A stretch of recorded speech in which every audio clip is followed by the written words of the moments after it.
Hey guys, Custom here. Today I'm coming at you with another quick tips video, and today we're going to be talking about frame repairs. Now, it's still a rather inevitable part of our hobby here with Tiny Whoops that these plastic frames are going to break, and if you found a frame that won't break, maybe it's a better frame, but there's a good chance that you just aren't crashing hard enough. I have been running this E6000 airframe for quite a long time now, since it came out, and although I think it's plenty durable, after crashing it into a few hard things, I do tend to break the ducts just like this. You guys might recognize this quad here. This is my air flight controller build that I recently did on the channel, and I posted a video with the maiden flights yesterday. I got the chance to take it out to a playground last night and fly around, and I bashed it a little bit too hard, and I ended up breaking this rear right duct on the frame here. So I thought no better time to show you guys how I do a repair.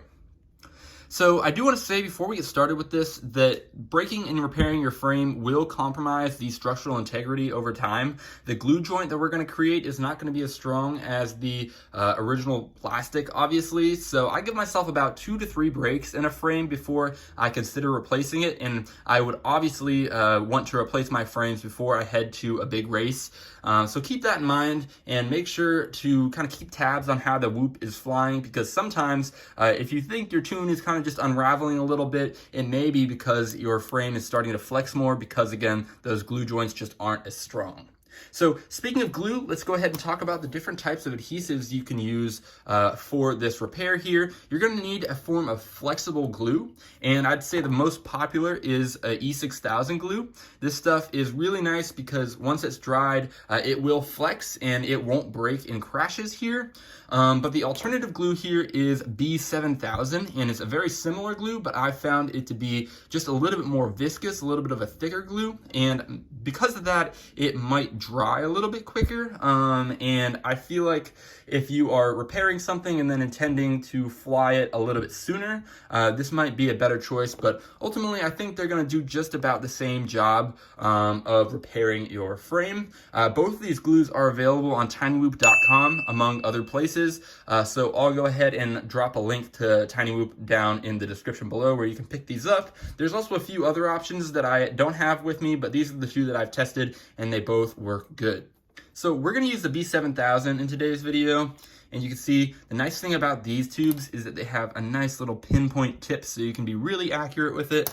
But what I like to do when I'm repairing these frames is I like to kind of grab the duct like this, open it up, and then I'm going to just squirt some glue right in between here. And don't be afraid to give yourself a lot of glue here, maybe more than you'll end up needing. So once I got it on this side, I'm going to kind of bring it over to this side a little bit and kind of just spread it around everywhere. And now that I got the glue all on there, we're just going to make sure we don't get any strings anywhere. And now you can see we've got a glue on both sides of the duct, and I'm just going to kind of make sure that it gets wrapped around to both sides, and there's a nice big glue blob right all around the break of the duct, if that makes sense. Hope you guys can see that. And then what I like to do is I just like to take the tip of my glue bottle and carefully just kind of spread it around so it's flat and it's not gonna get in the way of the prop there. And you guys can take as much time as you want with this and kind of get the look that you want from your glue job here, but I just like to spread it around a little bit, make sure that it is coating both sides of the duct there for the strongest possible finish. I also might even take my finger and kind of smooth it out. But again, you can blob it on there if you want, or you can spend 15 minutes and kind of get it right. I'm gonna give this at least a day to fully cure. I was actually just reading the back of the bottle, and it says it needs 48 hours to achieve the best bonding strength for the B7000. I'm assuming it's rather similar for the E6000. So basically, the more time you give it, the better your bond will be. And I actually have one right here that I repaired some time ago, and you can see that this is a pretty strong repair here. The duct is kind of flexing with the joint, so that's good. But I will note that as you kind of pull it apart, you can see it is flexible glue, so it will kind of come open over time. But again, the more time you give it, the better, and that's how you're gonna get the best bonding strength possible. I like to just throw it in one of these boxes and completely forget about it for a few days.